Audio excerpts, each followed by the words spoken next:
오늘 우리에게 주시는 하나님의 말씀은 구약성경 에레미야 8장 4절부터 12절까지 말씀이 되겠습니다. 구약성경 1063쪽입니다. 에레미야서 8장 4절부터 12절까지 말씀을 저와 여러분이 한 절씩 교독하십니다. 4절부터 읽겠습니다. 너는 또 그들에게 말하기를 여호와의 말씀에 사람이 엎드러지면 어찌 일어나지 아니하겠으며 사람이 떠나갔으면 어찌 돌아오지 아니하겠느냐. 이 예루살렘 백성이 항상 나를 떠나 물러가면 어찌함이냐. 그들이 거짓을 고집하고 돌아오기를 거절하도다. 내가 귀를 기울여 들은즉 그들이 정직을 말하지 아니하며 그들이 악을 뉘우쳐서 내가 행한 것이 무엇인고 말하는 자가 없고 전쟁터로 향하여 달리는 말같이 각각 그 길로 행하도다. 공중의 학은 그 정한 시기를 알고 산비둘기와 제비와 두루미는 그들이 올 때를 지키거늘 내 백성은 여호와의 규례를 알지 못하도다. 너희가 어찌 우리는 지혜가 있고 우리에게는 여호와의 율법이 있다 말하겠느냐. 참으로 서기관의 거짓의 붓이 거짓되게 하였나니 지혜롭다 하는 자들은 부끄러움을 당하며 두려워 떨다가 잡히리라. 보라, 그들이 여호와의 말을 버렸으니 그들에게 무슨 지혜가 있으랴. 그러므로 내가 그들의 아내를 타인에게 주겠고 그들의 밭을 그 차지할 자들에게 주리니 그들은 가장 작은 자로부터 큰 자까지 다 욕심내며 선지자로부터 제사장까지 다 거짓을 행함이라. 그들이 딸 내 백성의 상처를 가볍게 여기면서 말하기를 평강하다 평강하다 하나 평강이 없도다. 12절을 같이 읽습니다. 그들이 가정한 일을 행할 때에 부끄러워하였느냐. 아니라 조금도 부끄러워하지 않을 뿐 아니라 얼굴도 붉어지지 아니하였느니라. 그러므로 그들이 엎드러질 자와 함께 엎드러질 것이라. 내가 그들을 벌할 때에 그들이 거꾸러지리라. 여호와의 말씀이니라. 아멘. 할렐루야. 네, 은혜 자리에 나오신 여러분 위에 주님의 축복과 평화가 함께하기를 간절히 바랍니다. 자, 우리 에레미야 8장 1절부터 3절까지는 이미 우리가 앞에서 먼저 연이어서 살펴보았습니다. 그것은 이제 회개하지 않는 자들에게 임할 하나님의 심판을 앞부분에서 이야기하고 있는데 그 3절 말씀이 우리에게 인상 깊게 들려졌습니다. 에레미야 8장 3절을 한 번 더 우리 다시 한번 읽어봅니다. 에레미야 8장 3절입니다. 시작. 이 악한 민족에 남아있는 자 물은 내게 쫓겨나서 각 처에 남아있는 자들이 사는 것보다 죽는 것을 원하리라. 만군의 여호와의 말씀이니라. 그러니까 심판이 얼마나 비참하고 참혹할 것이냐. 오히려 죽기를 원하지만 죽을 수도 없는 그런 의미를 했는데 역사 속에서 우리가 열왕기하 25장에 보면 이제 예루살렘이 멸망당할 때 바벨론에 의해서 마지막 왕이 시드기야 왕이에요. 시드기야 왕이 이제 나중에 사로잡혀서 바벨론에 끌려가는데 성경에 보니까 이렇게 열왕기하 25장 7절에 이렇게 기록되어 있어요. 그들이 시드기야의 아들들을 그의 눈앞에서 죽이고 시드기야의 두 눈을 빼고 노 사슬로 그를 결박하여 바벨론으로 끌고 가더라. 그러니까 자기 아들들을 아버지가 보는 앞에서 다 죽이고 바벨론 대적들이, 그리고 시드기야 왕의 두 눈을 빼고 그리고 노 사슬로 그를 결박하여 바벨론으로 끌고 가더라. 그런 삶이라면 오히려 죽는 게 더 낫지 않겠어요? 근데 죽을 수도 없는 마음대로 그것이 이제 하나님을 떠난 백성의 심판의 한 단면을 우리에게 소개하고 있는 거죠. 또 그 말씀은 영원한 꺼지지 않는 불못에 던져질 심판받을 지옥에 떨어질 자들의 운명을 성경은 그렇게 설명하고 있다는 것을 말씀을 드렸습니다. 자, 이렇게 이 놀라운 심판과 무서운 참혹한 징계가 기다리고 있는데도 이 백성들은 에레미야의 설교를 거절하고 그 예언을 거부하고 그들은 오늘도 하나님께 돌아올 줄 모른다는데 참 안타까움이 있습니다. 집을 나간 개도 때가 되면 돌아와요. 어떤 개들은 이렇게 팔았는데 제주도까지 팔려갔는데 그 개가 어떻게 다시 돌아왔는지 몰라. 제주도까지 간 배가 배를 타고 왔는지 비행기를 타고 왔는지 헤엄을 쳐서 왔는지 며칠 후에 보니까 집 앞에 또 와 있더라는 거예요. 분명히 업자가 제주도까지 끌고 갔는데 이 개들은 돌아올 줄 알아요. 개들을 참 영리하죠. 근데 어찌 보면 인간이 미련하면 개보다도 못한다. 집을 나가면 집을 돌아올 줄 몰라. 이거를 성경은 오늘 말하고, 돌아올 줄 모르는 어리석은 백성들. 엎드려지면 아이들도 엄마가 일어나 일어나 그러면 엎드려지면 흙을 털면서 일어날 줄 아는데, 이 백성은 엎드려진 상태에서 일어날 줄도 모른다는 거예요. 그러니까 너무나 완악하고 너무나 죄악으로 고집되어서 도저히 구제불능인 상태. 그러니까 이런 심판을 당할 수밖에 없는 작성이라는데, 이제 우리가 이 4절 앞에 보면은 죄와 벌이라는 이런 소제목이 있어요. 인간들의 죄와 거기에 대한 합당한 벌이 있는데, 이 유대 백성의 죄가 얼마나 깊고 얼마나 썩었는지 도저히 뭐 수술이 불가능한 상황이라는 거예요. 이건 방법이 없다는 거예요. 자, 그래서 4절부터 7절까지 그들의 구제불능한 그 돌아오지 않는 그들의 완고함을 설명하고 있는데, 자, 우리 4절 한번 다시 읽어봅니다. 4절입니다. 시작. 너는 또 그들에게 말하기를 여호와의 말씀에 사람이 엎드러지면 어찌 일어나지 아니하겠으며 사람이 떠나갔으면 어찌 돌아오지 아니하겠느냐. 뭐 사람이 넘어질 때도 있어요. 우리가 아이들은 뭐 돌에 치여서 딴 데 보다가 돌에 치여 넘어지면 일어나듯이 울면서, 사람들도 넘어질 때가 있다니까요. 유혹에 넘어지고 욕심에 넘어지고 뭐 이렇게 넘어질 수 있어요. 또 남의 꾀임에 넘어지고 그럼 다시 일어나요. 아이고 내가 이거 실수했구나, 내가 잘못했구나, 큰일 날 뻔했구나. 또 사람이 떠나갔으면 돌아와요. 이 내가 이 집을 떠난 게 잘못이구나, 다시 돌아가야지 아버지께로. 근데 돌아오지 않는 백성이 있다. 어찌 돌아오지 아니하겠느냐. 이 완고한 유다 백성들은 하나님을 떠났지만 돌아올 줄 모르고, 우상에 걸려 넘어졌지만 일어날 줄을 모른다는 거예요. 참 안타까운 주님의 탄식이 에레미야의 예언을 통해서 소개되고 있는 거예요. 자, 5절 말씀으로 넘어갑니다. 5절입니다. 시작. 이 예루살렘 백성이 항상 나를 떠나 물러가면 어찌함이냐. 그들이 거짓을 고집하고 돌아오기를 거절하도다. 이 백성이 항상 하나님을 떠나기를 좋아했어. 그래서 길을 잘 잊어버리는 애들이 있죠. 어디 가면은 또 그냥 한눈 팔려가지고 엄마 손을 놓아버리고 가면은 또 시장에서 애 찾느라고 또 하루 또 고생해. 그 애는 번번이 시장만 가면 그렇게. 시골에서도 이제 5일에 한 번씩 뭐 장이 열리잖아요.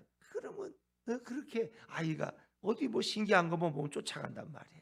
이 백성이 그렇다는 거예요. 항상 나를 떠나 물러가면 도대체 어떻게 어찌함이냐. 그들이 거짓을 고집하고, 그러니까 거짓된 것에 속아서 돌아오기를 거절하고, 다 미혹당하는 것이고 그 멸망당하는 길인데 거기에 속아서 그 거짓을 고집하고 돌아오기를 거절하는 이 백성을 바라보는 아버지 되신 주님의 마음은 어떠하겠느냐. 그러나 그들은 정직을 말하지도 않아요. 그냥 앞만 보고 달려가는 이 어리석은 백성들을 어떻게 설명할 길이 없어요. 6절 말씀입니다. 6절로 넘어가죠. 6절 시작. 내가 귀를 기울여 들은즉 그들이 정직을 말하지 아니하며 그들의 악을 뉘우쳐서 내가 행한 것이 무엇인고 말하는 자가 없고 전쟁터로 향하여 달리는 말같이 각각 그 길로 행하도다. 전쟁터에서 말은 뒤돌아설 수 없어요. 죽어도 앞으로 가야 돼. 전쟁터에서는 후퇴라는 건 없어요. 근데 그렇게 죽음을 향해서 말처럼 그렇게 달려가는 이 백성을 어떻게 붙잡을 수가 없어요.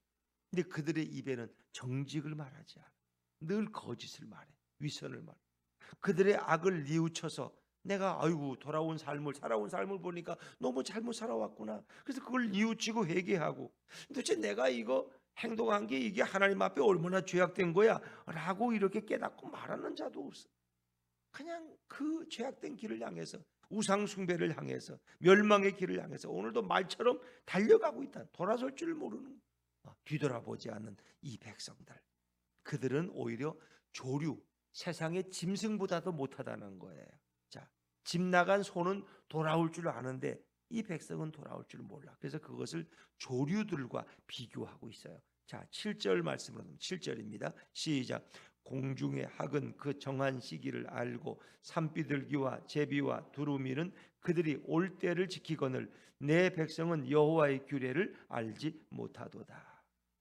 공중의 학은 그 정한 시기를 알고, 산비둘기와 제비와 두루미는 그들이 돌아올 때를 지킨다. 올 때를 알아요. 그러니까 우리가 흔히 하는 말, 강남 같은 제비가 언제 돌아와요? 봄이 되면 돌아오잖아. 겨울, 추운 겨울에는 강남의 따뜻한 곳에 가서 거주하다가 봄이 되면 제비가 돌아오는 거예요. 그러면 또 처마 밑에 뭐 이렇게 집을 짓고 짹짹거리고 이제 그런 걸 늘 이렇게 경험하잖아요. 매년 우리가 경험해. 막 겨울을 나기 또 가을이 되면 또 겨울 되기 전에 떠나가고. 새들도 그 정한 시기를 알고 돌아올 때를 아는데 이 백성은 돌아올 때를 몰라. 이 새들도 아는 것을 이걸 모르는, 새보다도 못한 백성들이. 우리는 보통 이렇게 다 부모를 찾아, 고향을 찾아서 이렇게 뭐 우리가 무슨 명절이 되면은 돌아가듯이 다 이거는 하나님의 천륜이야. 자식은 부모에게 돌아오게 돼 있고 백성은 하나님께로 돌아와야 돼. 이 백성은, 이 천국 백성들, 하나님의 백성들은. 그런데 그들은 돌아올 줄을 몰라. 이 모든 하나님이 정하신 천륜의 법칙이 있죠. 그래서 연어 같은 것은 때가 되면, 산란기가 되면 이렇게 위인 상류를 향해서 그 높은 언덕 같은 그 물길을 두고 올라가잖아요. 폭포수를 타고 올라가서 그 상류에 가서 알을 낳고 다시 내려. 뭐 이런 것들이 다 하나님이 정해 놓으신 자연의 법칙이야. 그것이 우리 속에 만드는 DNA가 있어요. 그 뭔가 이 부모와 자식이 어릴 때 이렇게 헤어져도요, 나중에 30년 후에 만나면 서로 얼굴은 모르지만 뭔가 끌리는 게 있더라는 거야. 끌려서 자꾸 이렇게 하다 보니까 결국 자기 자식이더라는 거야. 그 많은 사람이 있어도 그 사람에게 눈이 가더라는 거야. 그게 뭔가 하나님이 정하신 천륜의 법칙이 있어. 그런데 이 백성은 그것도 몰라. 돌아올 줄 모르는 여호와의 규례, 하나님을 알지 못하고 하나님의 말씀을 깨닫지 못하는 이 백성은 도대체 그 구제불능, 이 짐승보다도 새보다도 못한 이 백성은 도대체 이렇게 해도 저렇게 해도 구제불능이 방법이 없다는 거예요. 그러면서 그들이 뭐라 그러는지 알아요? 우리에게는 지혜가 있고 우리에게는 여호와의 율법이 있다고 또 말은 잘해. 알지도 못하면서도 또 뭘 아는 체를 하는데. 자, 우리 8절 말씀 보죠. 8절입니다. 그들이 도대체 뭐라고 답변을 하는지 8절입니다. 시작. 너희가 어찌 우리는 지혜가 있고 우리에게는 여호와의 율법이 있다 말하겠느냐? 참으로 서기관의 거짓의 붓이 거짓되게 하였나니. 그들은 스스로 우리에게도 지혜가 있다는 거예요. 여러분, 참된 지혜라는 건 뭐예요? 여호와를 아는 것이 참 지혜야. 근데 그들이 하나님을 몰라. 박사학위를 10개씩 가지면 뭐예요? 하나님을 모르고 예수를 모르는데 미련하고 어디는 자지. 근데 그들은 지혜가 있다는 거예요. 그리고 여호와의 율법이 자기들에 있는데, 자, 그 모든 게 잘못된 것이 뭐예요? 서기관의 거짓의 붓이 거짓되게 하였나니. 그러니까 서기관들은 이 율법을 다루고 필사하는 자들이에요. 역사를 기록하는 자들이에요. 근데 그들이 거짓을 기록해 놓았고 백성들을 거짓으로 인도하고 있다는 거예요. 그러니까 요시야 왕 때도 그 성전을 청소하다가 율법책을 발견했어요. 그 율법책을 이렇게 선포하고 이대로 살자고 했지만 그게 얼마 못 가요. 그 종교 지도자들이, 서기관과 바리새인들 또 선지자들이 오히려 그 율법을 왜곡되게 가르쳐서 백성들이 엉뚱한 길로 계속 간다는 거예요. 그래서 서기관의 거짓의 붓이라고. 그러니까 바른 글을 써야 되는데 거짓의 붓을 가지고 다 모든 걸 왜곡시켜 놓았어. 그러니까 그들이 말하는 것은 진실이 아니야. 지혜도 없고 율법도 가지지 못한, 하나님 말씀에 바른 깨달음도 없는 자들이 자기들은 지혜가 있고 율법이 있다고 그렇게 말하지만 그건 다 거짓된 거예요. 또 9절 말씀으로 넘어갑니다. 9절입니다. 9절 시작. 지혜롭다 하는 자들은 부끄러움을 당하며 두려워 떨다가 잡히리라. 보라, 그들이 여호와의 말을 버렸으니 그들에게 무슨 지혜가 있으랴. 하나님의 말씀을 버린 자들은 지혜가 없는 거예요. 지혜가 있다고 하지만은 그들은 부끄러움과 수치를 떨쳐버릴 수 없어요. 결국은 다 두려워하다가 경황 중에 잡히리라. 다 바벨론에 오면은 그들에게 다 포로가 되어서 순환과 부끄러움과 수치를 당할 백성인데, 그래도 에레미야가 예언할 때마다 말을 안 듣고는 우리에게도 말씀이 있고 지혜가 있다고. 그 여호와의 말씀을 이미 버렸어. 그들은 그 말씀을 떠났고 그 말씀대로 살지도 않고 순종할 줄 모르는 백성. 이미 그들에게는 심판이 예정되어 있어요. 그래서 그들이 당할 일을 또 목록이 소개되는데, 오늘 이 10절부터 12절까지 말씀은 여러분이 새벽기도 계속 나오셨으면 이미 한번 들어본 말씀이라는 걸 알게 될 거예요. 10절부터 이제 읽으면 그것은 이미 에레미야 6장 12절부터 15절에서 한번 소개됐던 말씀이 다시 반복되어서 유사한 말씀으로 소개되고 있다는 걸 여러분 이해하시면 되겠어요. 그래서 자 10절 말씀을 보시고 한번 이런 말씀을 들은 적이 있나 한번 생각해 보세요. 자 10절입니다. 시작. 그러므로 내가 그들의 아내를 타인에게 주겠고 그들의 밭을 그 차지할 자들에게 주리니 그들은 가장 작은 자로부터 큰 자까지 다 욕심내며 선지자로부터 제사장까지 다 거짓을 행함이라. 들어본 적이 있죠? 네, 들어본 적이 있을 거예요. 그러므로 내가 그들의 아내를 타인에게 주겠다. 근데 이제 이게 그래. 그러므로 내가 그들의 아내. 이 내가 도대체 누구야? 에레미야를 통해서 말씀하신 하나님이야. 하나님. 이 하나님이 이렇게 말씀하시는데 물론 바벨론이 침공에 들어오면은 너희의 아내들을 다 빼앗겠다는 거예요. 근데 하나님은 그들을 심판하시는데 너희의 아내들을 타인에게 넘겨주겠다. 여러분 사람이 아내를 빼앗기면 얼마나 이게 참 수치스럽고 부끄럽겠어. 자기 아내가 다른 남자의 아내가 되고 그 품에 가서 잠을 잘 생각을 해보세요. 이런 부끄러움과 수치가 일어난다는 거예요. 하나님을 떠난 백성은 그보다 더한 일이 일어나. 아내를 타인에게 줘버려 하나님께서 그들의 밭을 그 차지할 자들에게 줘버린 거예요. 점령자들에게 다 내어준다는 거예요. 누가? 내가 하나님께서. 이 참 안타까운 거예요. 그들은 가장 작은 자로부터 큰 자까지 다 욕심내며 이거 어린애부터 어른까지 다 탐욕에 찌든 백성이야. 그냥 이 탐욕이라는 건 우상 숭배라. 탐심은 우상 숭배야. 그러니까 하나님을 떠난 백성이 우상을 좋아하고 그리고 우상이 줄 축복만을 기대하면서 뭔가 좀 더 차지하려고 탐욕에 찌든 백성들. 그리고 선지자로부터 제사장까지 다 거짓을 행함이라. 백성들을 바르게 인도해야 될 선지자, 제사장, 종교 지도자가 다 타락해서 거짓을 행하고 있어. 진실을 말하지 않아. 에레미야는 쫓아내버리고 그리고 그들은 거짓으로 백성을 인도하고 있기 때문에 그래서 결국 이 백성들이 다 잘못된 길로 가는 거. 이제 다른 또 예전에 앞에서 보면은 왕들과 지도자들과 선지자들과 제사장들 이 네 개의 그룹이 다 타락했어. 그들이 타락하니까 백성들은 다 뭐 선지자를 따라가고 제사장을 따라가고 왕을 따라가는데 그들이 다 우상 숭배로 죄악으로 인도하니까 결국 끌려가서 온 백성이 다 이런 순환을 당하게 된다는 거예요. 다 거짓을 행함이라. 그리고 선지자들은 앞에서 말씀드렸지만 거짓된 평화만 얘기해. 무슨 전쟁이 있고 무슨 심판이 있느냐, 이렇게 살기 좋은 세상에 내년은 더 좋아진대, 이렇게 설명. 자 11절입니다 11절 시작. 그들이 딸 내 백성의 상처를 가볍게 여기면서 말하기를 평강하다 평강하다 하나 평강이 없도다. 내 백성의 상처. 이건 이 백성은 중병이 들었어. 죄악 때문에 중병이 들은 백성이야. 이건 치료할 약도 없어. 이건 암으로 치면은 이건 내일 죽기 직전이야. 이게. 그런데도 괜찮대. 오래 산다는 거야. 문제가 없다는 거야. 이렇게 선지자들은 거짓을 말해. 그러니까 우리 모두가 늘 하나님 말씀 앞에 비춰보면 내가 얼마나 죄인인지, 내가 얼마나 하나님을 종종 떠나는지, 내가 얼마나 완악하게 주님을 부인하고 살아가는지 우리 늘 돌아보면서 내가 말씀을 벗어나 사는 이 하마르티아, 이 죄라는 말은 관역에서 벗어난 거야. 하나님 말씀에서 내가 얼마나 벗어난 삶을 살아가고 있느냐, 늘 자신을 돌아보면서 회개하고 또 부족함을 가지고 주님의 긍휼을 구하고 용서를 구하고, 이게 우리 그리스도인의 삶인데 아무 문제가 없어. 평강하다 평강하다 평강하다. 그저 복 주시는 하나님, 평화를 주시는 하나님밖에 몰라. 그렇다고 뭐 하나님이 우리에게 평화를 빼앗는 것은 아니죠. 물론 예수를 믿으면 그 마음에 평화를 주셔요. 그런데 이제 이 잘못된 거짓 평화, 하나님 말씀을 떠난 자들에게 부어주는 거짓 선지자의 말에 그들이 속아서 거짓 평화만 노래하고 있는 것이 안타까운 것이죠. 그러다가 결국 다가올 심판을 준비하지 못하고 아무 준비 없이 그런 일을 당하니까 그냥 담당한 거예요. 우리가 이렇게 싸울 때도요, 저 친구가 나를 때리겠다고 생각하고 배에 힘을 주고 있으면 맞아도 덜 아파요. 근데 아무 생각 없이 있다가 친한 척하고 뭐 하다가 한 대 때리면 넘어지는 거야. 이 마찬가지. 이스라엘 백성들은 이런 심판이 올 줄을 몰랐어. 그저 거짓의 평화에 속아가지고 살다가 갑자기 그런 일이 닥치면은 그저 경건교회 아무 준비 없이. 그래서 지진을 준비하는 나라들은 뭐예요? 내진 씹을 칠 때부터 지초를 튼튼히 하고 내진 설계를 해서 이제 그렇죠.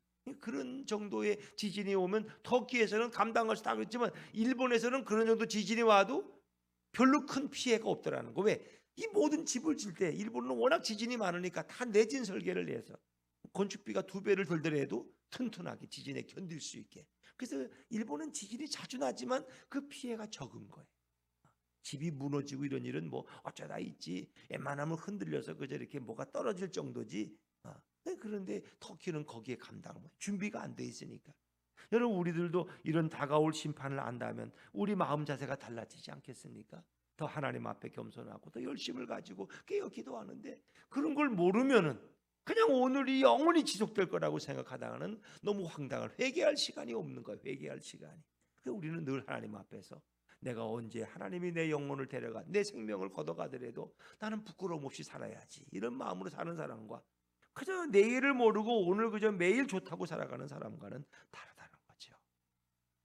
하다못해 예수님과 함께 십자가에 달렸던 그 양편의 강도 중에 한 사람도 그런 일 중에 잠깐 시간이 있으니까 거기서 예수님을 영접하고 당신의 나라 이럴 때 나를 기억하소서. 그 예수님 뭐라 그래요? 너가 오늘 나와 함께 낙원에 있을 것이다. 거기서 회개했거든. 그러니까 이렇게 회개할 시간이 있는 사람들은 행복한 사람들이야. 그래도 죽기 전에 목사님이 오셔서 말씀하시고 찬송 부르고 회개하고 세례받고 그러고 가는 사람은 마음이 평안해. 근데 그럴 새도 없이 갑자기 그러면 회개할 새도 없이 죽는 사람들은 얼마나 불행하냐. 전혀 준비가 없어요. 이 백성이 이제 그런 환격결에 그런 일을 당한다. 근데 그들은 이렇게 지금 가증한 삶을 살면서도 부끄러움도 없고 얼굴이 붉어지지도 않아. 이것도 여러분이 한번 앞에서 들은 말씀이죠. 자, 12절 마지막 절 말씀 돌아갑니다. 12절입니다. 시작. 그들이 가증한 일을 행할 때에 부끄러워하였느냐? 아니라 조금도 부끄러워하지 않을 뿐 아니라 얼굴도 붉어지지 아니하였느니라. 그러므로 그들이 엎드러질 자와 함께 엎드러질 것이라. 내가 그들을 벌할 때에 그들이 거꾸러지리라. 여호와의 말씀이니라. 그들은 그 심판을 피할 수가 없어. 엎드러질 때 다 엎드려지고 거꾸러질 때 다 거꾸러져. 이들은 피할 예배가 안 돼. 면제를 받을 수가 없어. 이 백성은. 그러니까 예수님을 믿고 영접하는 사람은 심판 중에도 하나님이 구원의 길을 열어 손을 열어주시고 피난처를 허락하시고 그러는데 진노 중에도 자비를 베풀으시 회개하고 돌아오는 자들에게. 그런데 이들은 엎드러질 자에서 함께 엎드러져 버리고 거기서 어떻게 피할 길이 없어요. 하나님의 은혜를 부어줄 수가 없어. 왜? 그들은 얼굴도 부끄럽지 않은 자들, 얼굴도 붉어지지 않은 사람. 보통 사람들은 이렇게 잘못한 걸 지적받으면 얼굴이 붉어지기도 하고 아이고 내가 정말 잘못했구나 어쩔 줄을 몰라. 근데 이들은 얼굴색 하나 변하지 않는 거예요. 그건 그만큼 마음이 완고하다는 거예요. 가증한 일을 행하지만 부끄러움을 모르는, 참 이게 너무 안타까운 거죠. 정말 우리끼리만 하는 얘기가 됐으면 좋겠는데 얼마 전에 어떤 이렇게 그 세미나를 유튜브로 이렇게 좀 보는데 그분이 그 준비한 게 그런 거야. 이제 기독교, 뭐 천주교, 또 불교, 뭐 이렇게 몇 개 종교를 비교한 거야. 그런데 이제 거기에 대한 사람들이 일반인들이 생각하는 호불호 어떤 느낌이냐 말이야. 이제 그러니까 뭐 천주교에 대해서 그러면 뭐 신뢰가 간다, 뭐 좋은 일을 많이 한다. 예를 들면 이런 느낌들. 또 불교하면 불교도 친근감이 있다. 왜 수학여행 때 뭐 불국사도 가고 또 뭐 거기서 목탁도 드리면서 다 이렇게 좋은 일을 하시는 분들. 그런데 이제 교회에 대한 이미지가 어떠냐 그랬더니까 이게 전혀 아니야. 거기는 대부분 야비하다, 이기적이다, 뭐 이런. 이제 우리 스스로가 이 남한테 부끄러워서 할 얘기가 안 돼. 근데 세상 사람들이 교인들을 바라보고 교회를 바라볼 때 교회는 야비하다, 이기적이다, 자기들밖에 모른다, 남을 멸시한다, 뭐 이런 느낌들. 그리고 목사들을 보면은 꼭 사기꾼 같아. 또 다 그냥 뻔드름해가지고 그냥 기름칠하고 나와서 축복만 얘기하다가 그냥 돈만 좋아하고 그런 자들로 보인다는 거예요. 헌금이나 가져오라고 그러고 그냥. 실제는 그렇지 않은데 세상 사람들이 보는 잘못된 왜곡된 시각. 이게 이제 문제예요. 이제 그거는 북한도 한몫했어.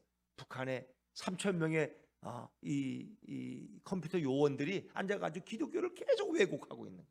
여기서 뭐 한 가지 있으면 그걸 10배로 뻥을 쳐가지고 계속 그런 걸 올려서 젊은 사람들이 거기에 너무 많이 나와. 교회를 무너뜨리기야. 11조를 왜 하느냐? 그거 다 거짓된 거다. 그 쓸데없는 거다. 목사들 배만 불리는 거다. 다 이런 식으로 왜곡을 시키. 젊은이들은 늘 컴퓨터를 보고 인터넷을 보니까 이게 이래가지고 11조 하면 이게 자기가 바보 같아. 이게 얼마나 왜곡된 거예요. 그 세상 사람들이 볼 때도 교회하고 목사하면은 이거 야비한 사람들, 자기들 할 거고 뭐 자기들만 천국 가려고 몸부림치는 사람들 이렇게 이게 참 부끄러워. 근데 이거는 이제 우리의 모습도 잘못된 면도 있지만 세상이 교회를 미워하는 시대. 근데 불교는 덜 미워해. 그렇게 스님들이 뭐 도박하다 걸리고 그래도 뭐 그 별로 오래 안 가. 뭐 천주교 신부가 어떻게 해도 그건 신문에 나지도 않아. 천주교 신부 중에도 뭐 애 낳는 사람이 한두 사람이 아니야. 근데 그건 아무도 언론에도 안 나. 좋게 달아줘. 사람이 실수할 수도 있지. 신부들도 혼자 사는데. 근데 기독교에 무슨 그런 스캔들이 있으면 뭐 몇 배를 튀어서. 그걸 왜 그러냐? 세상이 교회를 미워하는 것은 왜 그래요? 교회는 구원이 있기 때문에. 우린 예수를 증거하기 때문에. 천주교인들이 생명 걸고 예수 증거하는 거 봤어요? 없어요. 그저 구제 많이 하고 착하게 살면 다 좋은 거지. 뭐 불교나 천주교나 좀 비슷한 게 너무나 많아. 근데 기독교는 안 그래. 예수 외에는 구원이 없어. 예수님만 믿어야 돼 우리는. 이러니까 이게 자꾸 싫어한다는 거야. 왜 자기들만 잘났대? 자기들에게만 왜 구원이 있대? 그러니까 이런 두 면을 우리가 구분해서 볼 줄 알아야 돼. 예수님 말씀에도 너희 세상이 너희를 미워할 것이라는 거예요. 너희를 잡아다가 법정에 세울 거라는 거예요. 이게 예수님 말씀이야. 형제가 형제를 배신하고 이렇다는 거예요. 이런 시대가. 그러니까 우리는 우리 자신들이 물론 조심하고 예수님의 마음을 가지고 살아가는 것도 중요하지만 세상의 왜곡된 시각에 대해서 우리 기죽지는 말자는 거예요. 우리는 때를 얻든지 못 얻든지 복음을 증거하고 예수님을 닮아가는 삶이 되고 빛과 소금의 역할을 교회는 계속해. 그러나 이제 때가 변하면 다시 하나님이 이 한국 땅에도 제2의 또 부흥의 시기를 허락할 줄로 믿습니다. 그런데 지금은 굉장히 이렇게 뭔가 이렇게 무신론자들 그리고 이 사회주의자들이 이 정권을 오래 잡으면서 자꾸 교회에 대해서 왜곡된 시각을. 사실 김대중 대통령, 뭐 이호 부인 여사 다 크리스찬들 아닙니까? 서로 원래 이호 여사는 감리교 권사님이 감리교 나중에 장로님이 되셨을 거예요. 김대중 씨는 또 그분은 천주교를 낙였고 다 그리스도인들이 많아요. 김영삼 대통령 장로였고. 그런데도 어느 시대부터 이런 잘못된 무신론적인 사회주의적인 뭐 공산주의적인 이런 거 자꾸 들어오면서 기독교를 배척하는 이런 것이 저변에 깔리기 시작해요. 그러니까 우리는 그거를 대해서 두려워하면 안 돼요. 예수 믿는 사람들은 어느 시대나 별로 환영받지를 못해. 그러나 그것이 진리의 길이라면 우리는 포기할 수 없는 거예요. 이 땅에서도 때로는 환영받지 못할지라도 예수 그리스도만이 진리라는 것. 그리고 우리는 예수님을 닮아가고 그 말씀을 붙들고 몸부림치는 백성들은 주님이 보호하시고 인도하신다는 거예요. 그걸 떠난 백성들은 경격결에 당하는 황급하게 당하는 이 심판을 어찌 감당할 수 있게, 어찌 회개할 기회가 있겠어요? 우리는 다가오는 심판을 오늘도 주님은 예고하고 계시기 때문에 오늘도 예수님만을 꼭 붙들고 예수님과 동행하는 그런 삶이 되어야 할 줄로 믿습니다. 세상은 변하고 또 우리가 생각지도 못했던 일들도 얼마든지 일어날 수 있어요. 그러나 우리는 흔들릴 것이 없어요. 왜? 우리의 믿음의 뿌리는 예수 그리스도께 있기 때문에 주님이 오늘도 성령으로 우리와 동행하신다는 이 확신 가운데서 이 믿음으로 이 한 주간도 감사하며 찬양하며 승리하시기를 주의 이름으로 축원합니다.